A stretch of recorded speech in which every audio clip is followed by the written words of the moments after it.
ይህ አዋዜ ልዩ ሰበር ነው።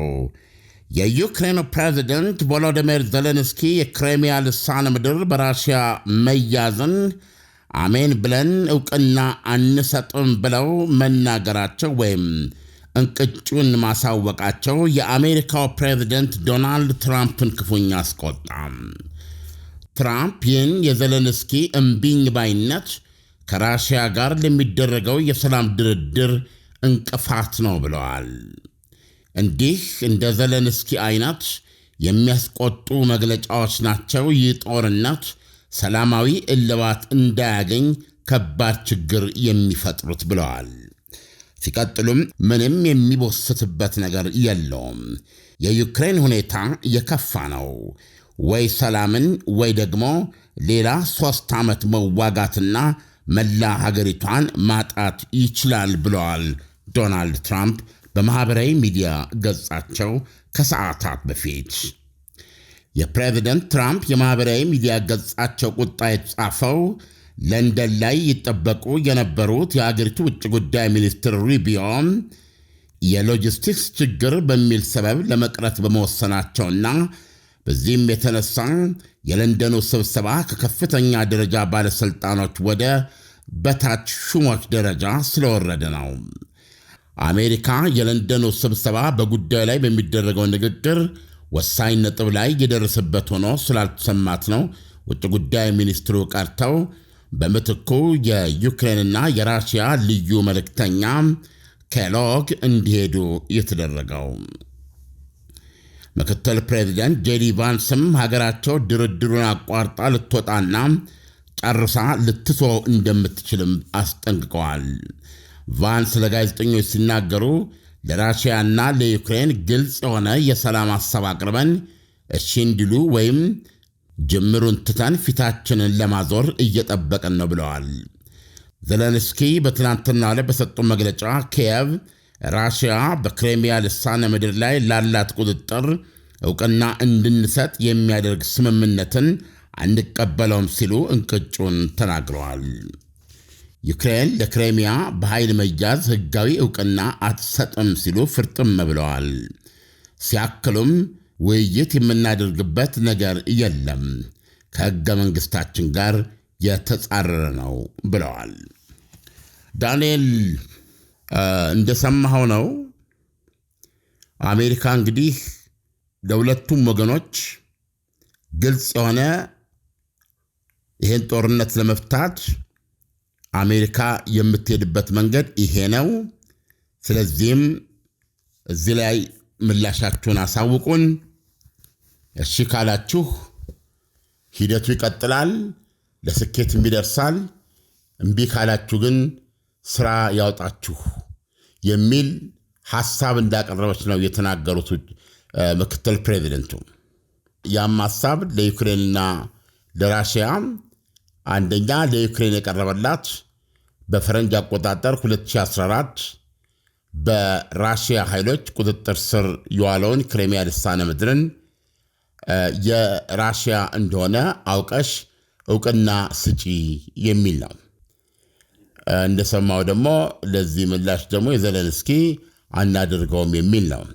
ፕሬዚዳንት ዶናልድ ትራምፕ በማኅበራዊ ሚዲያ ገጻቸው ላይ ቁጣቸውን ሲገልጹ ራሽያ ዩክሬንን የወሰደችው አንድ ጥይት ሳታጮህ መሆኑን አስታውሰው አሁን ዜሌንስኪ የሚናገሩት ንግግር ቡሰታ እንደሆነና እንዲህ አይነቱ ንግግር ነው ለዚህ ጦርነት ሰላማዊ ልባት ለማስገኘት ያልቻለው ሲሉ በሰማው መልኩ ተችተዋል። አሜሪካ ይህን ችግር ለመፍታት ቁልፍ እንቅፋቶች ናቸው የምትላቸውን ለመፍታት የራሷን የሰላም ሐሳብ አቅርባለች። ለሁለቱም ሀገሮች ያቀረበችው የሰላም ሐሳብ ለምሳሌ ለዩክሬን ክሬሚያ ልሳነ ምድር ከ2014 ጀምሮ ከእጇ ወይም በእጇ የማይገኝ ነው። መልሳም ከራሽያ የምትነጥቅበት ምንም አይነት ዕድል የላትም። በዚህ የተነሳ የዚህ የምስራቅ ዩክሬን ጦርነት አካል ነው ክሬሚያ ልሳነ ምድር። ዛሬ ዶኔትስክና ሉሃንስክ ላይ ለተፈጠረው ዶንባስ የሚባለው ክልል ውስጥ በራሽያ አብዛኛው ራሽያ ተናጋሪዎች ናቸው እና በዩክሬን የመንግስት ወታደሮች መካከል በተነሳ ግጭት ነው ራሽያ ወደዚህ ጦርነት የገባቸው። ስለዚህ በዛን ወቅት ክሬሚያ ልሳነ ምድርን የተወሰኑ ኮማንዶዎች አስገብታ ከዛ በኋላ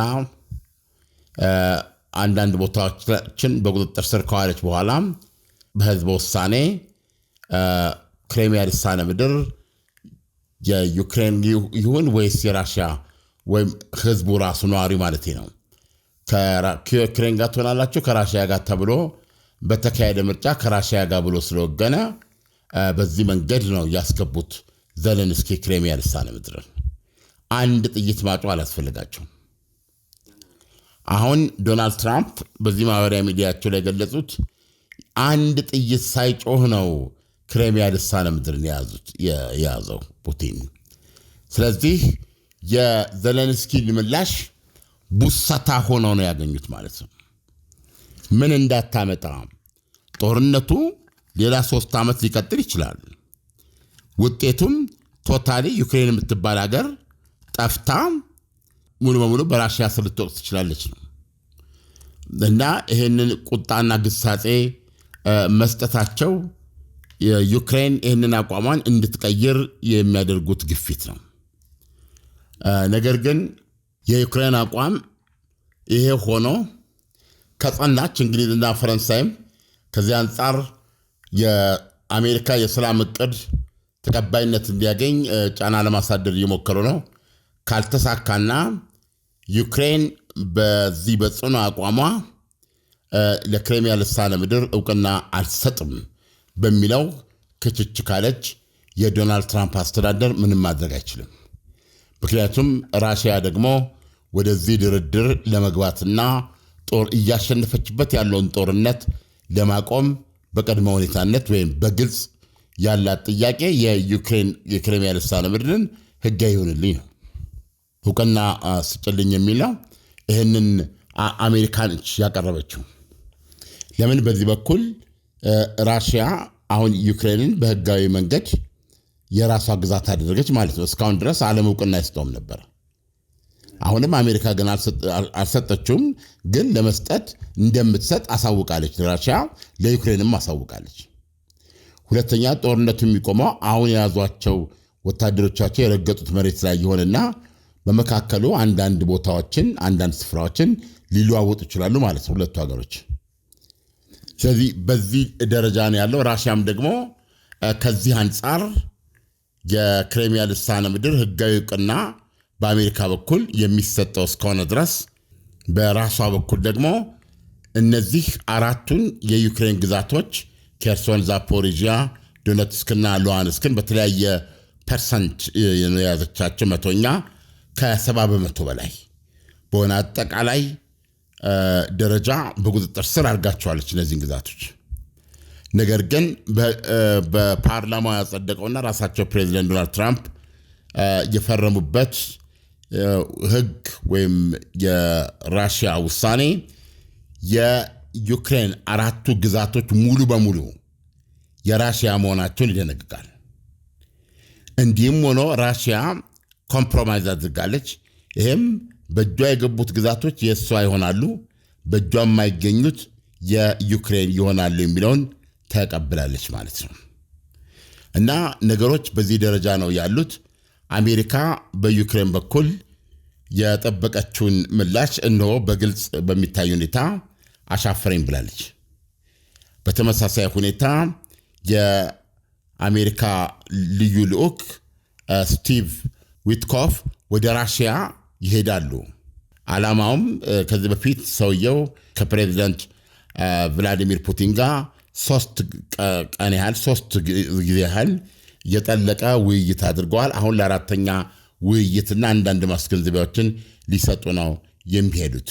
እንግዲህ ይህ ስምምነት ራሽያ አራቱን ግዛቶች 75% እንዲሁም 85% 95% በሚባል ደረጃ ብትይዝም የቀሩ ግዛቶች አሉ። ከነዚህ ከተሞች አይደለም በግልጽ ግዛቶች እነዛን የቀሩና በዩክሬን እጅ ያሉትን ትታለች።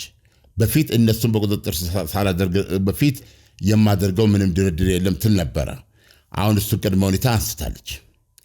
ይሄ ሁኔታ ባለበት ነው እንግዲህ የዩክሬኑ ዜሌንስኪ የክሬሚያን በራሽያ መያዝ እውቅና አልሰጥም ሲሉ የፈረጠሙት። ዓለም አሁን እንግዲህ አሜሪካ ራሽያና ዩክሬን ለማደራደር የተለያዩ ጥረቶች ማድረጓ ይታወቃልና ለማደራደር ካቀረበቻቸው ሐሳቦች መካከል አንዱ ሞስኮ በ2014 የራሷ ግዛት አድርጋ የጠቀለለቻትን የክሬሚያ ልሳነ ምድርን በራሽያ የግዛት አንድነት ስር እንዲሆን ወይም ደግሞ መሆኑ እንዲረጋገጥ የሚል ሐሳብ ነበር። ነገር ግን አሁን ዩክሬን ይህንን ሐሳብ በመቃወሟ ትራምፕ ዩክሬን ጦርነቱን እያራዘመች እንደሆነ ነው እየገለጹ ያሉት። ስለዚህ ዓለም ዶናልድ ትራምፕ ሐሳባቸው ምንድነው? የክሬሚያ ልሳነ ምድርን ለሞስኮ በመስጠት ጦርነቱ እዚህ ላይ ለመቋጨት አስበው ነው ወይ? ይህን ጦርነት በጦርነቱን ለማሸነፍ በሚያስችል አቋም ላይ የምትገኘው ራሽያ ናት። መሬት ላይ ከፍተኛ ውጊያ እያደረገች ነው። 700 ሺህ ጦር አስገብታ ነው እየተዋጋች ያለችው። የራሷን ጦር መሳሪያዎች የምትሰራ ጠቅላላ ኢኮኖሚዋን ወደ ጦር ኢኮኖሚ ቀይራ በሚገባ እየተዋጋች የምትገኝ ሀገር ነች። ዩክሬን እስካሁን በዚህ መንገድ ገትራ ለመያዝ የቻለችው እና አሜሪካና አውሮፓውያን ከኋላዋ ስላሉ ነው። ስለዚህ ለራሽያ የቀረበላት ልታሸንፈው የምትችለውን ይህን ጦርነት አቋርጣ ወደ ሰላም ድርድሩ እንድትመጣና የሰላም ድርድሩ አካል እንድትሆን ማግባባት አለብን። ወይም ደግሞ የማግባባት ጉዳይ ብቻ ሳይሆን ሂስቶሪካሊም የዶናልድ ትራምፕ መንግስት የሴባስቶፖል የባህር ኃይል ወደብ የሚገኝበት ጥቁር ባህር ክሬሚያ ልሳነ ምድር የራሽያ ነው ብሎ ያምናል። ስለዚህ ይህን እምነቱ መግለጹ ራሽያ ሙሉ በሙሉ ለድርድር ዝግጁ እንድትሆን ያደርጋታል ማለት ነው። እነዚህን 4 ግዛቶች በተመለከተም በእጇ ካሉት በስተቀር ሌሎቹ በዩክሬን እጅ እንዲቆዩ ማድረጓ ለሰላም ትልቅ ጠቀሜታ አለው። ስለዚህ ይህንን በቻቻል ይህንን ኮምፕሮማይዝ ራሽያ ልታደርግ የቻለችው የክሬሚያ ልሳነ ምድር በ2014 ያለ አንድ ጥይት የዜሌንስኪ መንግስት ያለ አንድ ጥይት የፕሬዚደንት ቭላዲሚር ፑቲን መንግስት በህዝበ ውሳኔ ክሬሚያን የራሱ ለማድረግ መቻሉን እና 10 ዓመት ያህል ይሄ እውነታ በተጨባጭ የሚታይ ነው። ይሄንን ለመቀበል ዝግጁ መሆኗን አሜሪካ አስታውቃለች። ይሄ መሆኑ ደግሞ ራሽያኖች ለድርድር ፈቃደኛ እንዲሆኑና ከዚህ በፊት ያቀረቧቸው ቅድመ ሁኔታዎች የያዝናቸውን እነዚህን 4 ግዛቶች 100% እያንዳንዳቸውን በሚባል ደረጃ ግዛቶችን እስካልጠቀልልን ድረስ አናቆምም ከሚለው አቋማቸው ተመልሰዋል። ጦሯ አሁን ባለበት ቦታ ላይ ያለውን ግዛት ብቻ የራሷ አካል እንደሆነ አድርጋ ከመውሰድ ውጪ ዩክሬን የወሰደቻቸውን እንድትመልስ ወይም ደግሞ እንድትመልስ ለማድረግ የሚዋጉበት ሁኔታ እንደሌለ ገልጸዋል። ስለዚህ ከራሽያ ይህንን ማግኘት ችለዋል ማለት ነው። ስለዚህ ዓለም ከዚህ በኋላ አሜሪካ ራሽያና ዩክሬንን ለማደራደር ቀጣይ እርምጃዎችን ስትራመዳለች ወይ? አሁን እንግዲህ ውጭ ጉዳይ ሚኒስትር ሩቢዮ፣ ቀጥለው ደግሞ ምክትል ፕሬዚደንት ቫንስ፣ ቀጥሎ ደግሞ ፕሬዚደንት ዶናልድ ትራምፕ የገለጹት ነገር ምንድን ነው? አሜሪካ እናንተን ሽሩሩ እያለች ስታደራድር አትኖርም። ስለዚህ አሁን ያቀረብንላቸው ግልጽ የሆነ የሰላም አወሳሰድ ፖሊሲዎችን የአሜሪካንን አቅርበንላቸዋል። በግልጽ ቋንቋ ነው ያሉት ምክትል ፕሬዚደንቱ። አሁን ይህንን መቀበል ወይም አለመቀበል የሁለቱ ሀገሮች ፋንታ ነው ብለው ሰጥተዋል። ስለዚህ ውጤቱንም እየጠበቁ ነው። ምላሹ በሁለቱም በኩል ይህን አልቀበልም፣ ይሄ ጎሎታል፣ ስለዚህም አልቀበልም የሚል ከሆነ አሜሪካ ጅምሩን አቋርጣ ትወጣለች ማለት ነው። በተለይ አሁን አሜሪካ በዚህ ደረጃ እየተጣደፈች የሚገኘው በዶናልድ ትራምፕ የመጀመሪያዎቹ 100 የስልጣን ቀናት ውስጥ እልባት ያገኘ ፕሮጀክታቸው እንዲሆንም ነው። በጣም ጥሩ ዓለም፣ ለትንታኔው አመሰግናለሁ። መልካም ምሽት ይሁንልህ። መልካም ምሽት ዳኒ። በነገራችን ላይ አድማጮች አዋዜ ልዩ ሳብስክራይበሮች ቁጥር ከ100,000 ያለፈ ነው። እናመሰግናለን። ላይክ፣ ሳብስክራይብ፣ ሼር አድርጉ።